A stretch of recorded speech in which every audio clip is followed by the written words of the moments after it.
Hello everyone, आज हम देखेंगे चतुर्भुज किसे कहते हैं, जिसको अंग्रेजी में हम लोग क्वाड्रिलेटरल के नाम से जानते हैं।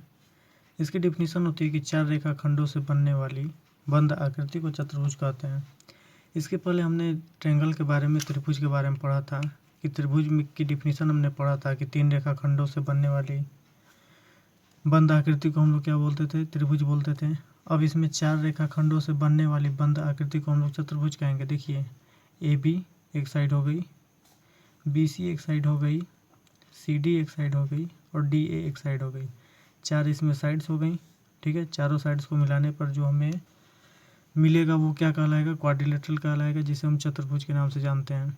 अब इसकी प्रॉपर्टीज में क्या होता है कि प्रॉपर्टीज़ की ये होती है कि किसी भी चतुर्भुज में चार भुजाएं होंगी। देखिए साइड्स इसमें कितनी है, चार हैं, चार सिर्स होंगे, चार वर्टिसेस होंगे, उसकी चार कोण होंगे और इसके दो विकर्ण होंगे।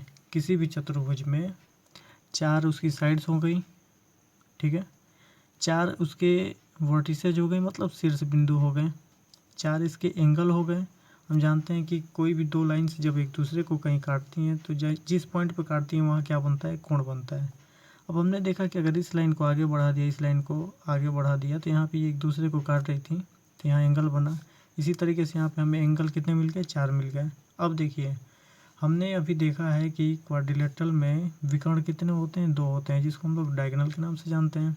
देखिए फिगर में ए बी सी और डी एक क्वाड्रिलेटरल हो गया, और इसमें जो ए के सामने जो होगा सी, उसको अगर मिला देते हैं, जो वर्टिसेज को मतलब शीर्ष बिंदु को मिला दें, जो अपोजिट होंगे, एक दूसरे के आमने सामने होंगे, उनको मिलाएंगे, वो उसका क्या कहलाएगा, डायगोनल कहलाएगा, ठीक है।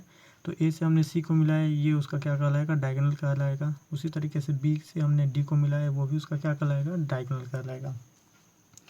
तो क्वाड्रिलेटरल की जो प्रॉपर्टीज़ थी इसे देख लेते हैं। इसमें एड्स की बात करेंगे। एड्स का मतलब होता है इसके जो साइड्स बोलें या फिर एड्स बोलें या फिर उसको उसी की भुजाएं बोलें। तो भुजाओं की संख्या इसमें कितनी होंगी, चार होंगी। कौन कौन सी होंगी, ए बी एक भुजा हो गई, बी सी एक भुजा हो गई, सी डी एक भुजा हो गई और डी एक भुजा हो गई। ये क्लियर हुआ। अब इसमें कॉर्नर्स की बात बोलेंगे या फिर इसी को हम लोग वर्टिसेस बोलते हैं और उसको उसका बोलते हैं शीर्ष बिंदु। अब इस क्वाड्रिलेटरल में ए बी सी डी में शीर्ष बिंदुओं की बात करेंगे तो पॉइंट ए है, पॉइंट बी है, पॉइंट सी है और पॉइंट डी है। तो देखिए point A, point B, point C और पॉइंट डी, ये भी कितने होंगे, कुल मिला करके चार होंगे। एंगल्स की बात करते हैं। एंगल्स का मतलब होता है कोण। कोण भी होंगे कितने, चार। Angle A, angle B, angle C और एंगल डी, ठीक है। डायगोनल्स की बात करेंगे। डायगोनल्स कितने होंगे, दो। अभी हमने यहाँ पे देखा था कि ए से सी को मिलाने पर हमें क्या मिला, एक डायगोनल मिला। बी से डी को मिलाया हमने, एक डायगोनल मिला। तो लिख सकते हैं A C and B D are diagonals of quadrilateral, ठीक है। आगे चलते हैं, अपोजिट साइड्स की बात करेंगे। तो किसी भी क्वाड्रिलेटरल में दो अपोजिट साइड्स हो सकती हैं, क्योंकि इसमें साइड्स होंगी चार। तो देखिए ए बी के सामने जो साइड है वो कौन है, सी डी है या फिर डी सी बोलेंगे। तो ए बी के सामने है सी डी, और बी सी को देख लीजिए, बी सी के सामने कौन है, ए डी है। तो इसमें अपोजिट साइड्स होंगी दो, और कोई भी अपोजिट साइड्स को हम लोग पेयर में ही नोट करते हैं। ए बी के साथ कौन है, सी डी है। इसका मतलब ए बी का जो अपोजिट साइड होगा वो सी डी होगा, और बी सी का जो अपोजिट साइड होगा वो क्या होगा, ए डी होगा। तो जिस तरीके से हमने अपोजिट साइड की बात किया, उसी तरीके से अपोजिट एंगल की बात कर सकते हैं। तो यहाँ ध्यान देने वाली बात है, फिगर में हमने बनाया है कि ए बी सी डी एक क्वाड्रिलेटरल है। तो एंगल ए के अपोजिट कौन है, इसके एंगल के ए के अपोजिट है एंगल सी। इसी तरीके से एंगल बी के अपोजिट कौन है, एंगल डी, ठीक है। अब हम लोग बात करते हैं क्रमागत कोण की और क्रमागत भुजाओं की, जिसको हम लोग बोलते हैं एडजेसेंट एंगल और एडजेसेंट साइड के बारे में। तो देखिए, क्रम से आने वाले कोण होंगे और क्रम से आने वाली भुजाएं होंगी। वो कौन कौन सी होंगी, तो देखिए ए बी के बाद कौन आएगा, तो बी सी आएगा। बी सी के बाद कौन आएगा, तो सी डी आएगा। और सी डी के बाद कौन आएगा, तो डी आएगा। क्रमागत भुजाएं, ए बी के बाद आने वाली बी सी के बाद आने वाली सी डी के बाद आने वाली डी है, ठीक है। क्रमागत कोण, क्रम से आने वाले कोण कौन से होंगे, कोण ए के बाद कौन आएगा, कोण बी के बाद कौन आएगा, कोण सी और इसके बाद आएगा कोण डी। इसका मतलब ये क्रम से। अब हम लोग जानते हैं कि क्लॉकवाइज और एंटी क्लॉकवाइज डायरेक्शन क्या होता है। तो देखिए, अगर हम लोग इसको घड़ी के चलने की सुइयों की दिशा में मापते हैं तो उसको हम लोग क्या बोलेंगे, क्लॉकवाइज डायरेक्शन, ठीक है। और घड़ी के चलने के विपरीत दिशा में मापेंगे तो उसे क्या बोलेंगे, एंटी क्लॉकवाइज डायरेक्शन। देखिए यहाँ पे हमने रिप्रेजेंट किया है क्लॉकवाइज डायरेक्शन, जिधर घड़ी की सुई चलती है उसको हम लोग क्या बोलेंगे, क्लॉकवाइज डायरेक्शन। और घड़ी के चलने की सुई के विपरीत दिशा में चलेंगे उसको हम लोग क्या बोलेंगे, एंटी क्लॉकवाइज डायरेक्शन। अब हम लोग एडजेसेंट साइड्स की बात कर चुके हैं, एडजेसेंट एंगल की बात कर चुके हैं।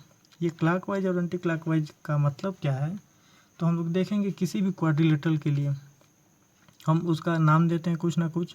अब इसका नाम देना होगा तो हम कैसे दे सकते हैं, तो कह सकते हैं ए बी सी डी, ए क्या है, क्वाड्रिलेटरल है।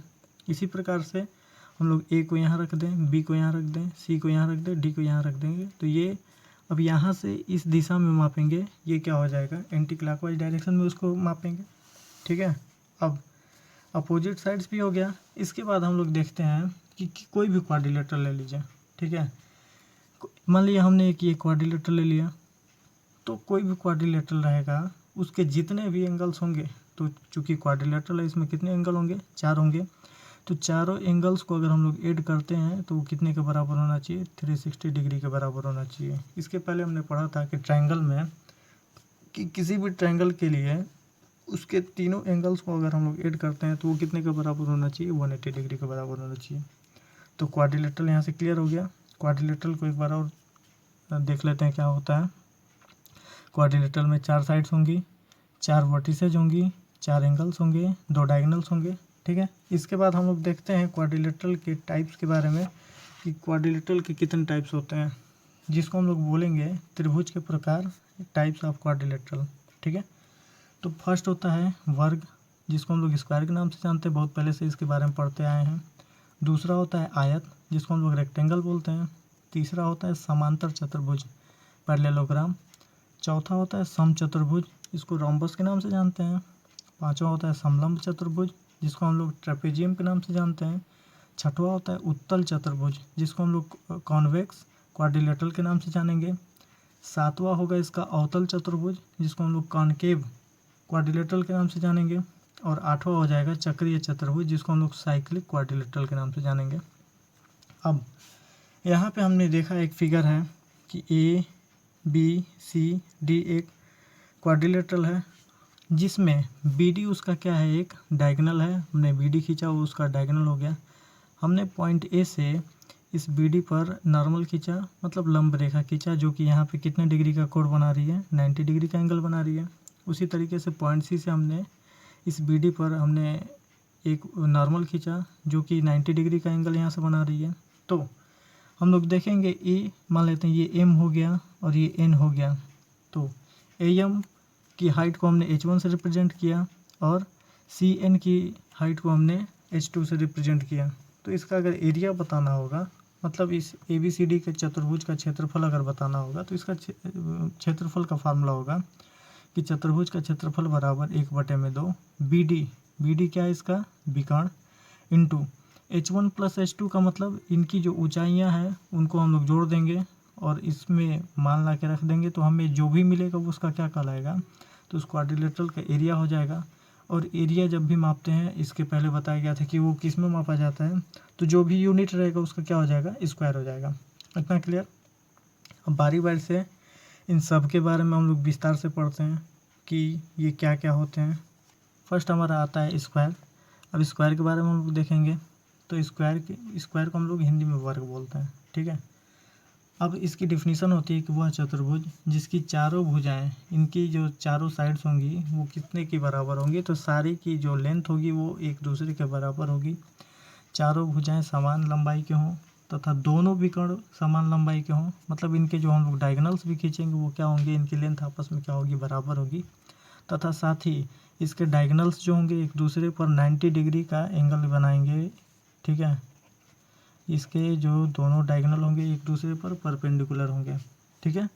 तो यहाँ से हमने क्या देखा, फर्स्ट इसका है कि each sides are equal and parallel, मतलब इसके जो साइड होंगी वो एक दूसरे के बराबर होंगी। और पैरेलल कौन कौन सी साइड होंगी, तो इनके जो अपोजिट साइड्स होंगी वो क्या होंगी, आपस में पैरेलल होंगी। तो देखिए यहाँ साइड्स की बात करें तो A B is equal to B C is equal to C D is equal to D है। मतलब जितनी ए बी साइड होगी उतनी ही बी सी साइड होगी, उतनी ही सी डी साइड होगी, उतनी ही डी ए साइड होगी। अगर ए बी ए है तो बी सी भी ए होगा, सी डी भी ए होगा और डी ए भी ए के बराबर होगा। ठीक है। अब अपोजिट साइड्स आपस में पैरेलल होंगी तो देखिए ए बी के पैरेलल होगा डी सी और बी सी के पैरेलल होगा ए डी। ठीक है। आगे चलते हैं। दूसरा होता है कि each angles are equal to 90 degree, कि स्क्वायर में सारे के सारे एंगल उसके कितने के बराबर होंगे, 90 डिग्री के बराबर होंगे। तो एंगल ए भी 90 डिग्री, एंगल बी भी 90 डिग्री, एंगल सी भी 90 डिग्री होगा और एंगल डी भी 90 डिग्री के बराबर होगा। अब अभी हमने देखा कि बोथ डायगोनल्स आर इक्वल, मतलब ए बी जितना होगा, नहीं ए सी जितना होगा उतना ही क्या हो जाएगा, बी डी हो जाएगा। ठीक है। ए सी जो डायगोनल है वो किसके बराबर होगा, डायगोनल बी डी के बराबर होगा। और ये भी हम लोग देखेंगे कि ए सी जो डायगोनल है वो बी डी पर क्या होगा, परपेंडिकुलर होगा। अब जब परपेंडिकुलर होगा तो यहाँ से देखिए अगर हम लोगों ने इसको ओ से रिप्रेजेंट किया है तो देख सकते हैं एंगल ए ओ बी कितना डिग्री का होगा, ए ओ, मतलब इसका मतलब इस जो बीच में आता है उस एंगल की बात करेंगे। या बीच में कौन आ रहा है, ओ आ रहा है, ओ की बात करेंगे। तो एंगल ए ओ बी कितने डिग्री के बराबर, 90 डिग्री के बराबर। एंगल बी ओ सी भी कितने के बराबर, 90 डिग्री के बराबर। इसी तरीके से सी ओ डी और डी ओ ए भी कितने के बराबर होगा, 90 डिग्री के बराबर होगा। तो स्क्वायर रहेगा तो उसके जो डायगोनल्स होंगे एक दूसरे के बराबर होंगे और एक दूसरे पर क्या होंगे, परपेंडिकुलर होंगे।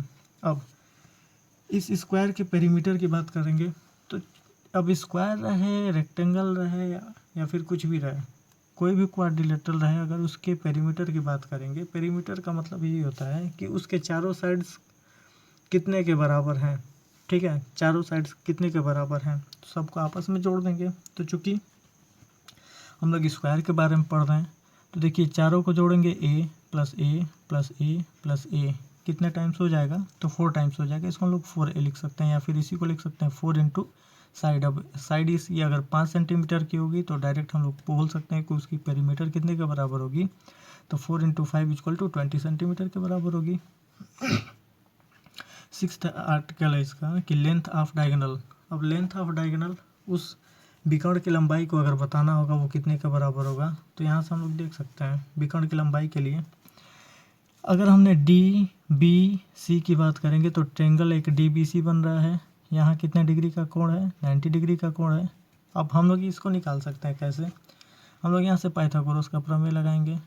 पाइथागोरस थ्योरम से जानते हैं कि कर्ण का वर्ग बराबर लंब का वर्ग धन आधार का वर्ग। यहाँ से ये फार्मूला लगाते हैं तो लिखेंगे ए का स्क्वायर प्लस ए का स्क्वायर अंडर रूट में। ठीक है। इस डायगोनल को निकालना होगा तो ए स्क्वायर प्लस ए स्क्वायर मिलकर 2a स्क्वायर, ए स्क्वायर अंडर रूट से बाहर हो जाएगा तो वो आ जाएगा अंडर रूट 2 इंटू ए। ठीक है। या फिर हम लोग इसको डायरेक्ट फार्मूले के हिसाब से देखेंगे तो लिख लेंगे अंडर रूट 2 इंटू साइड। अब जो भी साइड होगी वो बाहर लिख देंगे। अब एरिया की बात करते हैं कि स्क्वायर का एरिया कैसे निकालेंगे, तो उसके किसी भी साइड का हम लोग क्या कर देंगे, स्क्वायर कर देंगे। ठीक है। चूँकि इसमें सारी की सारी साइड आपस में बराबर होंगी तो चूँकि यहाँ पे हमने ए से रिप्रेजेंट किया है इसलिए यहाँ हो जाएगा ए का स्क्वायर और जो भी यूनिट होगी उसका क्या कर देंगे, स्क्वायर कर देंगे। ठीक है। अब दूसरा आता है हम लोग का आयत, जिसको हम लोग रेक्टेंगल के नाम से जानते हैं। अब इसकी जो डेफिनेशन होगी कि वह चतुर्भुज जिसकी सम्मुख भुजाएं समान होती हैं, केवल इसमें आमने सामने की भुजाएं। देखिए ए बी के सामने कौन है, डी सी है। ए बी जितना होगा उतना ही डी सी होना चाहिए। अगर ए बी ए के बराबर है तो डी सी भी ए के बराबर होना चाहिए, सम्मुख भुजाएं आपस में बराबर। उसी तरीके से बी सी के बराबर होने चाहिए कौन, ए डी। अगर बी सी बी है तो ए डी भी बी के बराबर होनी चाहिए। केवल सम्मुख भुजाएं ही आपस में क्या होंगी, बराबर होंगी। ठीक है। और प्रत्येक कोण समकोण होता है, वह क्या कहलाएगा, आयत कहलाएगा। इसमें भी इसके चारों एंगल्स क्या होंगे, एक दूसरे के साथ 90 डिग्री का एंगल बनाएंगे। यहाँ पे क्या अंतर है स्क्वायर में और रेक्टेंगल में, इसमें अंतर ये है कि स्क्वायर की जो केवल आमने सामने की साइड्स होंगी वो बराबर होंगी, जबकि स्क्वायर की चारों साइड्स आपस में क्या होती हैं, बराबर होती हैं। ठीक है। अब इसको हम लोग देख लेते हैं इसकी प्रॉपर्टी क्या क्या होती है। Only opposite sides are equal and parallel, ठीक है, इसकी पहली है प्रॉपर्टी। तो A B side is equal to C D side is equal to A and A B is perpendicular to C D. उसी तरीके से A D is perpendicular to B C, A D is perpendicular to B C. अब second article है कि angle A is equal to angle B is equal to angle C is equal to angle D. ये चारों angle आपस में बराबर होंगे और कितने के बराबर होंगे, तो ये भी 90 डिग्री के बराबर होंगे। अब हम लोग स्क्वायर में और रेक्टेंगल में एक डिफरेंस देखेंगे। इसमें हमने देखा था कि इसके जो डायगोनल्स होंगे वो आपस में बराबर होते थे और एक दूसरे पर परपेंडिकुलर होते थे, जबकि रेक्टेंगल में ऐसा नहीं है। रेक्टेंगल में क्या है कि रेक्टेंगल के डायगोनल आपस में बराबर तो होंगे लेकिन एक दूसरे के ऊपर परपेंडिकुलर नहीं होंगे। Both diagonals are equal, both diagonals equal हैं, बट नॉट, हमने नॉट पे ज़्यादा जोर दिया। इसका मतलब इसके जो डायगोनल्स होंगे वो आपस में एक दूसरे पर परपेंडिकुलर नहीं होंगे। इसकी पेरीमीटर की बात करेंगे रेक्टेंगल की, तो लिख सकते हैं 2 ब्रैकेट में लेंथ प्लस ब्रेथ। इसका मतलब इसको हम लोग लिख सकते हैं 2। अब इसकी लेंथ थी ए के बराबर और ब्रेथ थी कितने के बराबर, बी के बराबर, तो 2 ब्रैकेट में ए प्लस बी लिख सकते हैं इसके पेरीमीटर को। इसकी एरिया की बात करेंगे तो लिखेंगे लेंथ इंटू ब्रेथ, मतलब लंबाई गुणते चौड़ाई बराबर, लंबाई हो गई ए और चौड़ाई हो गई बी के बराबर। यहाँ पर अगर हम लोग लेंथ ऑफ डायगोनल्स की बात करेंगे तो फिर वही चीज़ हम लोग यहाँ पे देख रहे हैं कि डी बी सी एक कैसा त्रिभुज है, कैसा ट्रायंगल है, तो राइट एंगल ट्रायंगल है। तो यहाँ से हम लोग डी बी निकालना होगा, तो फिर वही फार्मूला अंडर रूट परपेंडिकुलर का स्क्वायर प्लस बेस का स्क्वायर लगाएंगे, तो मतलब लेंथ का स्क्वायर प्लस ब्रेथ का स्क्वायर करेंगे तो ये आ जाएगा कितने के बराबर, अंडर रूट ए का स्क्वायर प्लस बी के स्क्वायर के। अब इसकी जो थर्ड साइड है वो है समांतर चतुर्भुज, जिसको हम लोग पैरेललोग्राम के नाम से जानते हैं। अब इसमें क्या क्या प्रॉपर्टीज होंगी इसे देखेंगे। तो समांतर चतुर्भुज में क्या होगा, वह चतुर्भुज जिसकी सम्मुख भुजाएं समांतर होंगी, जो आमने सामने की भुजाएं होंगी ए बी के सामने सी डी है वो आपस में क्या हो, समांतर हो, तथा समांतर चतुर्भुज की सम्मुख भुजाएं आपस में बराबर हो, ये एक दूसरे के पैरेलल हो और एक दूसरे के क्या होना चाहिए, बराबर होना चाहिए। यहाँ से हम लोग लिख सकते हैं कि A B is equal to C D and A B is parallel to C D. A B C D के बराबर के साथ साथ ए बी सी डी के क्या हो जाएगा, पैरेलल हो जाएगा, ठीक है। उसी तरीके से ए डी के सामने जो होगी साइड बी सी, ये आपस में क्या हो जाएगी, बराबर हो जाएगी और एक दूसरे क्या हो जाएगी, पैरेलल हो जाएगी, मतलब लंबवत हो जाएंगे एक दूसरे पर। और एक और प्रॉपर्टी होती है कि समांतर चतुर्भुज के सम्मुख कोण समान होते हैं। तो कोई भी आप पैरेललोग्राम ले लीजिए, उसके जो आमने सामने, अभी इसके पहले बताया हमने जो अपोजिट एंगल्स होंगे वो कौन कौन से होंगी, तो देखिए एंगल ए के सामने होगा एंगल सी, इसका मतलब angle A is equal to angle C, और एंगल बी के सामने होगा एंगल डी, तो angle B is equal to angle D, ठीक है। आगे चलते हैं कि समांतर चतुर्भुज के किन्हीं भी दो क्रमागत कोणों के अर्धक समकोण पर काटते हैं। इसका मतलब क्या है, तो पैरेललोग्राम में उसके जो डायगोनल्स होंगे वो एक दूसरे को 90 डिग्री पर काटेंगे, ठीक है। अब क्वाड्रिलेटरल की फोर्थ टाइप है समचतुर्भुज, जिसको हम लोग रोम्बस के नाम से जानते हैं। अब इसमें हम लोग देखेंगे कि ए बी सी डी एक रोम्बस है, मतलब समचतुर्भुज है। सम का मतलब होता है बराबर, ऐसा चतुर्भुज जिसकी चारों भुजाएं और चारों कोण आपस में क्या हो, बराबर हों, उसे हम क्या बोलेंगे, समचतुर्भुज बोलेंगे, जिसमें A B is equal to B C is equal to C D is equal to D है, ठीक है। अब इसमें क्या है, वह चतुर्भुज जिसकी चारों भुजाएं समान होती है और समचतुर्भुज में विकर्ण एक दूसरे को समकोण पर प्रतिच्छेद करते हैं। इसमें क्या है कि इसके भी जो डायगोनल होंगे एक दूसरे को किस पर काटेंगे, 90 डिग्री का कोण बनाएंगे, ठीक है। यहाँ से हमने देखा कि side A B is equal to side B C is equal to side C D is equal to side D है, and A C diagonal A C is perpendicular to diagonal B D. अब अगली property आती है कि सभी समचतुर्भुज समांतर चतुर्भुज होंगे। कोई भी हम लोग समचतुर्भुज रोम्बस जो होगा वो पैरेललोग्राम हो सकता है, जबकि इसका उल्टा नहीं हो पाएगा। हर पैरेललोग्राम रोम्बस नहीं होगा, लेकिन हर रोम्बस क्या हो जाएगा, पैरेललोग्राम हो जाएगा। अब इसकी अगली प्रॉपर्टी आती है कि क्रमागत कोणों का मतलब क्रमागत दो कोणों का योग 180 अंश के बराबर होगा। रोम्बस के किसी भी दो क्रमागत कोणों को जोड़ लीजिए। क्रमागत कोण अभी हमने देखा था कि एंगल ए के बाद आएगा एंगल बी, तो angle A plus angle B कितने का बराबर होना चाहिए? 180 डिग्री के बराबर होना चाहिए। फिर angle B plus angle C कितने का बराबर होना चाहिए? 180 डिग्री के बराबर होना चाहिए। उसी तरीके से angle C plus angle D भी 180 डिग्री के बराबर, और एंगल डी और एंगल ए भी कितने के बराबर होंगे? 180 डिग्री के बराबर होंगे। यहाँ से क्लियर हो गया। अब इसकी जो फिफ्थ प्रॉपर्टी होती है वो होता है समलंब चतुर्भुज, जिसको हम ट्रेपेजियम के नाम से जानते हैं। वह चतुर्भुज जिसकी सम्मुख भुजाओं का केवल एक युग्म समांतर होगा। इसके जो आमने सामने की जो भुजाएं हैं केवल एक, बस यही आपस में क्या है? समांतर होंगी। उसको हम लोग क्या बोलेंगे? समलंब चतुर्भुज बोलेंगे। देखिए ए बी के पैरेलल है डी सी, ठीक है, A B parallel to D C, जबकि A D is not parallel to B C. हम लोग यहाँ से लिख सकते हैं कि A D is not parallel to D C. अगर इस प्रॉपर्टी को होल्ड करता है तो वो क्या होगा? समलंब चतुर्भुज होगा। अब इसके बाद अगली प्रॉपर्टी आती है छठवीं, चक्रीय चतुर्भुज के बारे में। इसकी जो डेफिनेशन होती है, ऐसा चतुर्भुज जिसके चारों शीर्ष मतलब इसके चारों वर्टिसेस होंगे वो किस पर होंगे? तो वृत्त की परिधि पर होंगे। उसे हम क्या बोलेंगे? साइक्लिक क्वाड्रिलेटरल बोलेंगे, ठीक है।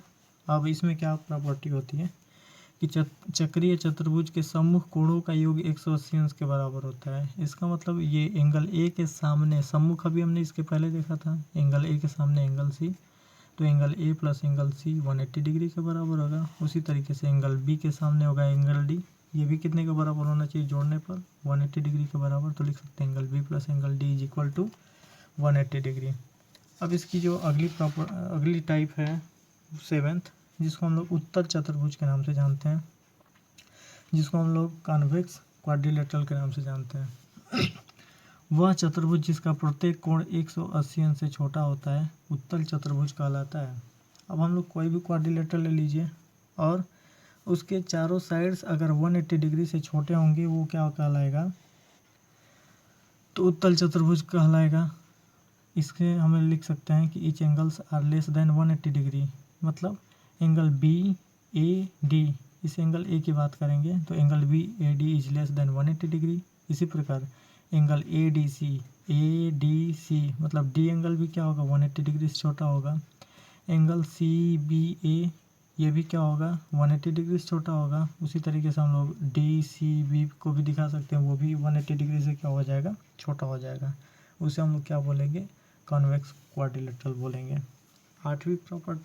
आठवीं जो टाइप है उसको देखेंगे और उसकी प्रॉपर्टी को देखेंगे।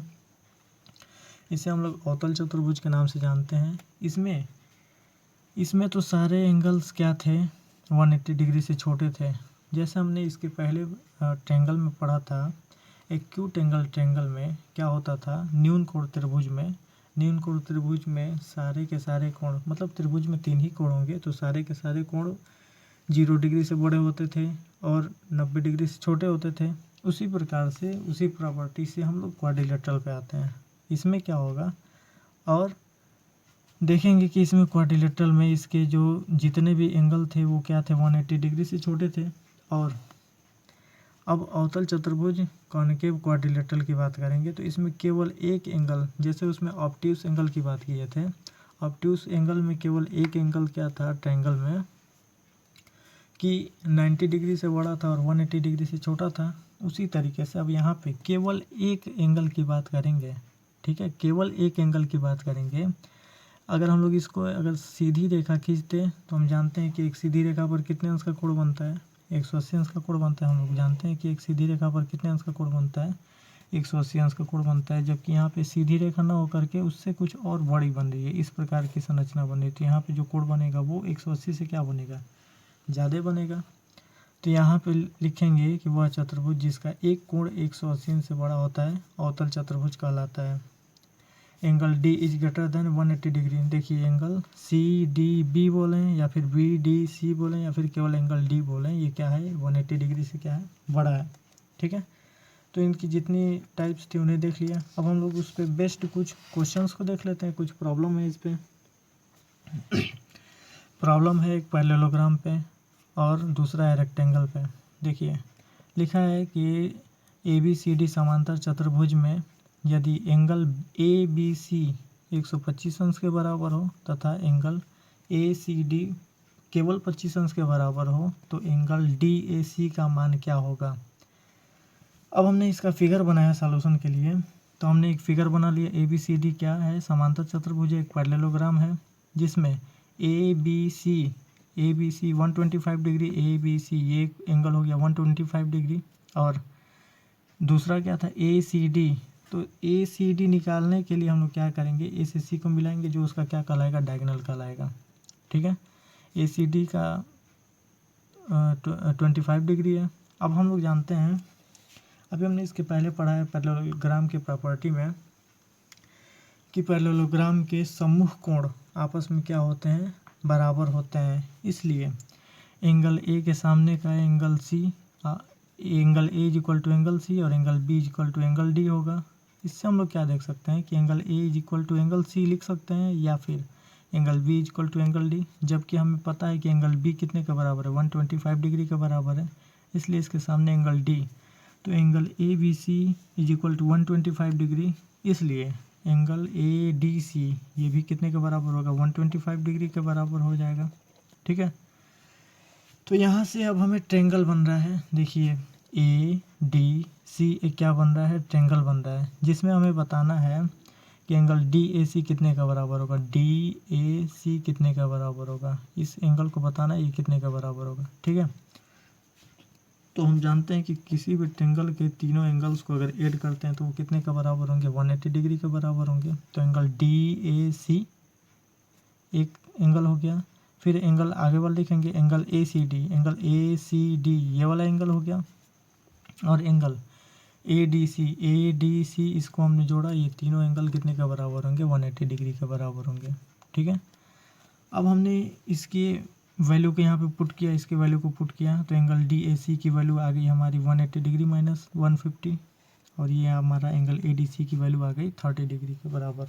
ठीक है, इस तरीके से हम लोग इसको सॉल्व कर सकते हैं। अब हम लोग प्रॉब्लम देखेंगे रेक्टेंगल पे, और इसमें बात करेंगे पेरीमीटर की, एरिया की और लेंथ ऑफ डायगोनल की। इसके पहले हमने देखा था इसकी प्रॉपर्टी में रेक्टेंगल की।